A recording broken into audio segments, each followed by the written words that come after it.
Hi everyone. My name is Rama Ramani. I actually work at Microsoft and I work in technology. It's about Azure, cloud, and AI. And then when I get some time, I try to put my thoughts together and write books. And today I'm here with Yaya Diamond to talk about my book and then give you a little spiel about what the book is about, why I wrote it, and so on.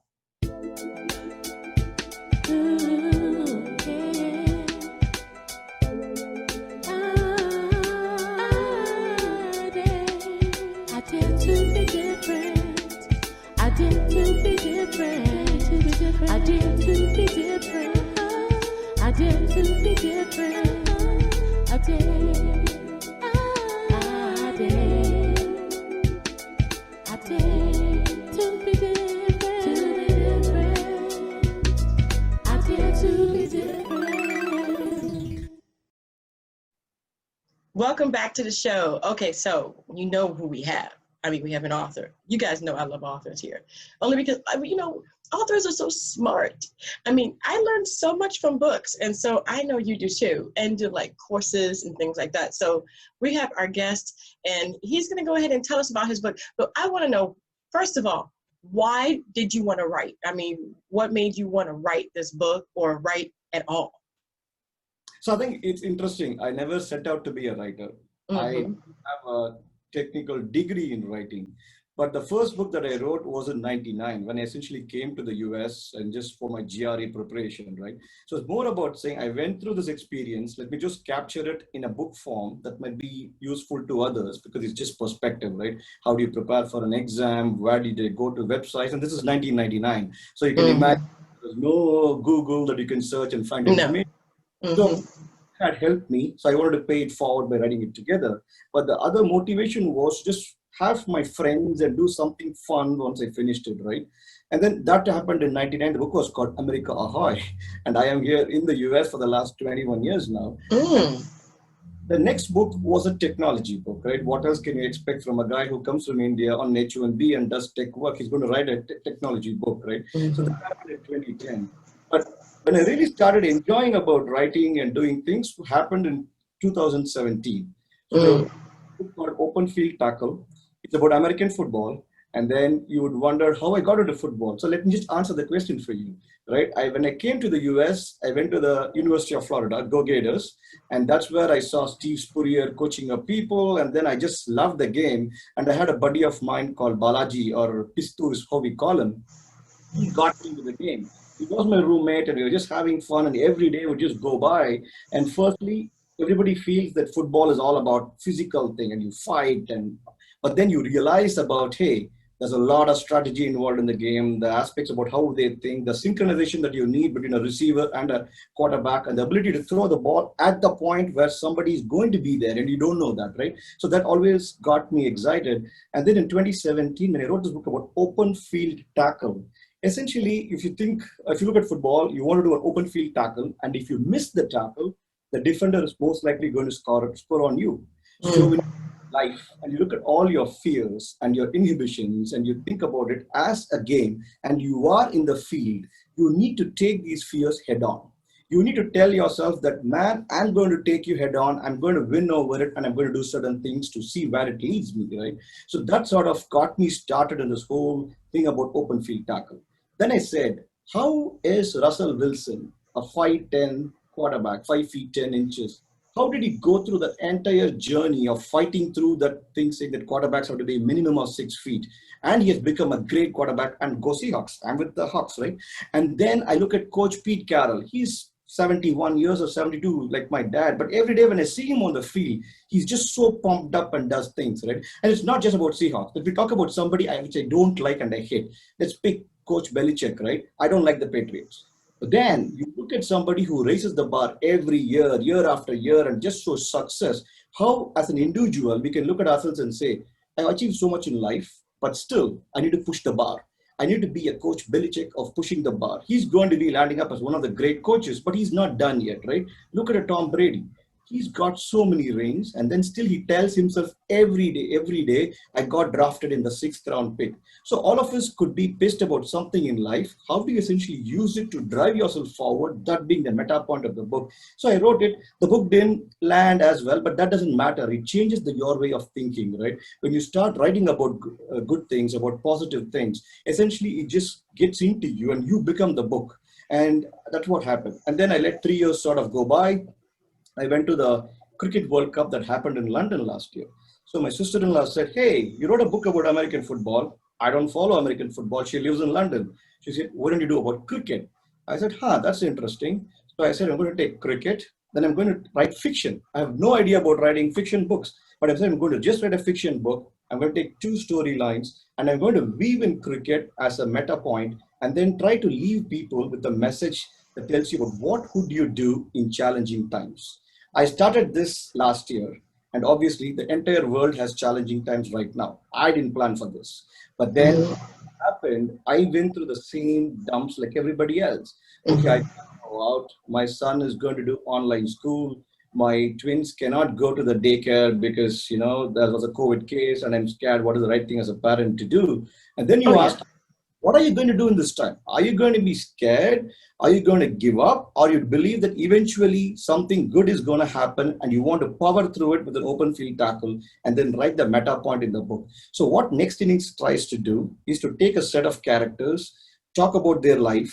Each of them are unique in their own way. Obviously, these are all Indian names, but they didn't have to be Indian names, and that's the beauty of it, right? When people Mhm. say, hey, why don't you essentially write something a lot more generic? And then why don't you essentially make sure that I have to start from a point which I call home, right? So I started from Chennai. A couple who are moving, consider it's okay. A couple who essentially moved to the US in San Francisco, a life coach who lives in Chennai, and then for whatever, so that are a set of events where their life sort of meets in the middle, and that meets and what happens in 2020, right? And that is the story. Wow. Wow. I mean, you've taken it from tech to things that you just went. That's amazing though. I mean, writing is the imagination, but not only that, it's fact. So you went from factual to fictional. What was that like for you though? I mean, was it a big challenge? Because I know that you said it was different. You had never done it before. But was there a moment where you were like, what the heck am I doing? I can't do this. So if I look back at the last 12 months of effort, maybe about 10 months was what you exactly said. Can I do this? Who's going to Mm-hmm. read my book? I'm probably targeting a small client base of folks who actually went through the same journey of immigration that I saw, immigration of moving from, let's say, India to the US and finding a home away from home. And this is Mm-hmm. actually a chapter in the book as well. But then you have to ask yourself this, why are you doing something? And the moment you realize that you're doing something to just put yourself out there, and then in these times of unknown, who knows, right? The whole world, everybody knows about death. Everybody's gonna die, and everybody knows about this. But this is Mm-hmm. the point in time where everybody in the world is thinking about it at the same time, and that's what COVID has done. So when I think back that anything could happen, and I look back and say, okay, what do I want my memory to be? What do I want my legacy to be? And I think I just got to put it out there without worrying about anything that what could be the outcome. So that starts driving you forward, right? In the times of challenging times, you can either tell yourself that, yeah, so everybody has got to start from a point there where they have skills or they have strengths, right? So for instance, I've been in tech. So what I know is as a product manager, I essentially think about the problem, think about what the features are, do the breadth first, right? You go do your research, you try to figure out what's going to be the topic, and then you draw out what's going to be my table of contents, and then you think through writing a little bit of all of them, and then you try to figure logically connect all of them. And the whole feedback cycle starts. You send it to your closest friend, and they tell you what went wrong. Then you realize, okay, I need to go improve on this particular skill. You can go back. I took a class with Dan Brown on Masterclass, right? So I took that class. Then I hired a fiction coach on Fiverr, and I really love Fiverr because you can just orchestrate multiple aspects of what you really want. And the fiction coach could take my one sheet of document and then show me how it changes into the other one, and then you realize, oh, You got to do something over here, right? And then my son plays flag football, or used to play flag football, and one of the kids' dad, he told me about this thing about, hey, there is this book called Building a Fire, where somebody is just building a fire in a big forest and it's raining, and how do you take somebody inside? So I went through the journey of feedback and went from a place of what I really do in my day job and tried to weave it to a domain that I have no idea of about, and that's what I sort of chanced upon or landed on. Wow, wow. You know, it is a journey within itself to actually, okay, write a non-fictional, write something that you know, then go to fictional. But what about editing? What about all the other stuff? What about being scared?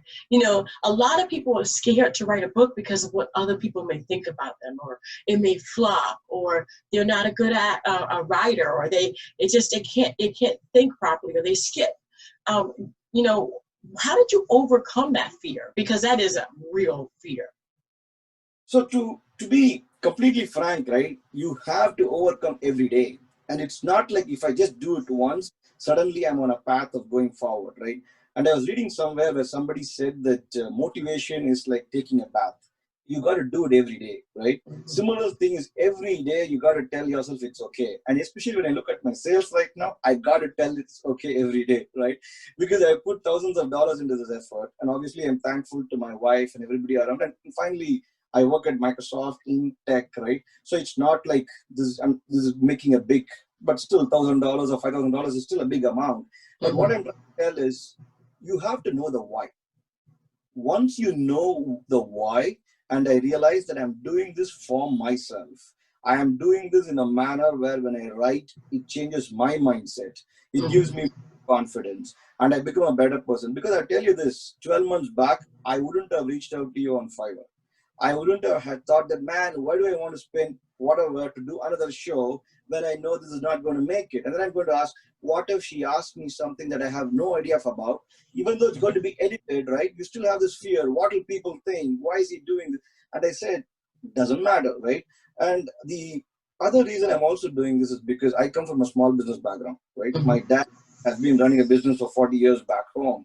And when I look at what I do right now, I'm actually all my people through Fiverr are around the world, right? People that I used, my artist was in Italy. The person who essentially did some of my videos was in Pakistan. One person was in Sri Lanka. A lot of them from India. And then my copyright editor, actually, Alex, is essentially based out of Chicago. So it is like just spread all over. And I did a song for this book as well. Nobody does a promo for a book, right? Because at this point in time, the talent pool that's available who are willing to turn around is also amazing. And the moment it takes $300 to go produce a song, I'm so jazzed. Somebody could turn around in 4 days with amazing lyrics. Obviously, it's in Tamil, so or Tamil, which is maybe hard for people. But the moment you translate it to English, which AI technology can do for you, you go to Bing, which is a Microsoft product, or use our AI technology, it can just translate it to English, and then you just read that meaning. You don't have to know the language. You read the meaning and you listen to the song music, and you feel great, right? So that's just fun. Wow. Wow. So you've taken this even a step further. You have the book and you have a song to promote the book. And you've been doing interviews. And, you know, what would you kind of tell other people that want to go about doing a book? Would you tell them to do this whole thing, or would you tell them just do what you feel? Or, I mean, how do you advise other people? So I think everything is a baby step, right? And then you have to understand what are you willing to put in. I don't want somebody who's finding it hard to find a job, etc., to suddenly think that you write a book, you go on a show, you can sell 1,000 books. You will not. You may not. I don't even know where this will lead. But if you have something in life, if you want to do something else, you got to ask yourself: if you sleep 7 hours a day, 6 hours a day, 5 hours a day, can you sleep 5 minutes lesser than that? That's the only thing you got to do, right? The moment you decide that you're going to sleep 5 minutes lesser, you already have made progress towards something. You have created time. In that 5 minutes, if there was something you wanted to do, let's not take a book because we're talking about a book anyway. Let's pick something else, right? Somebody wants to be a baker, right? And they have no idea. They have recipes that they think is possible. You start thinking, where should I go to do a baker? Okay, I can start from home, so there is no operational cost. I'm going to start making a cookie. How is my cookie going to be different? You think about it for 5 minutes, and then you do the rest of the time whatever you have to do. I walk my dog, but I think about the book, right? And I bought a leash which is hands free, so it's on my waist. So both my hands are free. So if I want, I can do whatever on my phone. I can talk to people. I can just look around, right? The funniest thing was in this character, there was a 78-year-old man, and I could never get his character right because it was hard for me to imagine. So when I found somebody, a gentleman that I see every day, and he told me a specific line and he was telling me, but then I realized that that should be what the character should be telling in my book. And that just, so what I'm telling, the meta point for somebody who's trying this is the universe will give you hints, because now you have decided to carve out time. You're going to go after something that you love. You will see a few things around you. I didn't just come up with this from thin air, right? It's just inspiration and things that I see because I'm a big movie watcher, right? And the Indian movies, Tamil movies are amazing. Great, and then I pick things from it. So the person who wants to do something, a set aside time, try to break up your goals into small chunks that will fit into these 5-minute intervals. The moment you do this for 3 days, you will start sleeping 10 minutes lesser, 15 minutes lesser. And then after about 2 months or maybe a month, you won't need an alarm clock. I can almost tell you, I can't guarantee it, right? Because like they say, I'm not a lawyer. I don't want to give any kind of guarantees, but at the same time, you will feel it. And the day you feel it, that is the win. Forget what happens, right? The fact that you carved out time, you're able to just do pure research, you're figuring out why is my cookie going to be unique, where am I going to make it, where am I going to sell it, and you know what? Just make the damn cookie, because it doesn't matter. You can go eat the cookie. Your kid could eat it. Your neighbor could eat it. Doesn't matter. And once you get to that stage, you are on a path forward. Awesome. Just make the damn cookie already. Yeah. That's funny, but that's so true. It's like, okay, just do it already, and whatever happens, happens. Wow, I want to thank you so much for being on the show. Let me ask you a question. Where can people find you? And, Yeah. and tell me about the books, because I know you have one, right? But is there another one out? And, are you planning on continuing to write?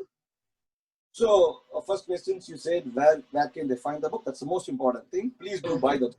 It's an ebook right now. It's $2.99 if you go to www.thenextinnings.com.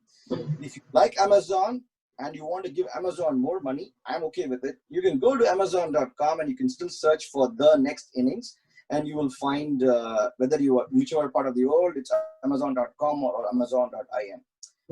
So after you buy the book, just let yourself, give me some room to go into the story and just go through it. There are some twists and turns. It may intrigue you, interest you. There will be Indian names and Indian culture things. Just let all that, if you're willing to let yourself go with the story, the meta point will hit you. And if you have feedback, I'm open for feedback. The second part of your question, when I wrote Open Field Tackle, I stopped, I had a lull, and then I picked this back up. This time around, I decided to actually seed a couple of ideas all along. So once this ends, I'm going to actually hire somebody from Fiverr to do some marketing for me. And then after that, I'm going to just start focusing on my next book, almost like the same way, to see something faster. So I will probably come back on your show again to talk about it. Great. And I do have your book, and I will be reading it and giving a review. That sounds good. So, and yeah, I mean, definitely, and people can we'll have the links to your book below for the $2.99 as well as for Amazon, whoever wants to pay more on Amazon, who knows. But anyway, so definitely, and, let me ask you this serious question. It's important to me that we always be honest on the show, because there are people that are looking at us saying, hey, I want to do that. I want to write. I want to host. I want to have a podcast. I want to have a TV show. I have the broadcasting network now, but it took me a very long time to get here. But for being different, like not being the same, staying away from the crowd, but kind of isolating yourself to find out who you are. Did you do that? And how important is that when you're trying to, go forth on your own ideas? So I didn't try to be different. So you don't have to start there, right? If you just start from a point where you want to be and just attempt it, I have a feeling you will automatically find something where you're different, right? You will find your self. Because the problem is, if you start off trying to be different, then your meter could be in the wrong direction. You're going to focus on saying, that person does similar, let me not do that. You're going to probably give up on something because you're analyzing from the wrong KPI, right? You need to sort of ask yourself, what do I love? What would I do every day? What does it do for me? I don't care about what everybody says, because I think I like to create things. I like to get excited. My personal motto is making the most of every moment and creating memorable impact, right? The fact that I can look back 10 years and say, yep, I did that with these set of people and I love it. And that's my driver. And I got this because I took this course from Michael Gervais and Pete Carroll, right? They have this program called High Performance Mindset. It's a MOOC program for about 4. All I'm telling people is, don't just try doing something different for the sake of being different. Start from a point that just resonates with you, that excites you, right? And then automatically, I like this quote when somebody says that, why do you try to fit in when everybody was born to be different, right? So essentially, don't take that to heart and try to be different. Just do from your heart, and eventually you will stand out and find your true self. Awesome. Well, thank you so much again for being on the show. And you guys have been watching the show. And throughout this entire time, you've been looking at some of the pages in this book. And we're going to go ahead again and have that link to the book in the description box below. So all you have to do is click and it'll take you there. If it's not highlighted, just copy and paste it into your browser. And that way you can go ahead and click enter and straight there. We're going to have that $2.99 one. I'll put the Amazon down, but guys, come on. You don't need to be paying no more money. Just go ahead and get the $2.99 one. Okay. All right. Thank you so much again for being on the show. And thank you guys so much for tuning in. And don't forget, don't dare to be different at first, but just dare to be you. How about that? All right. See you later. Bye. Thank you.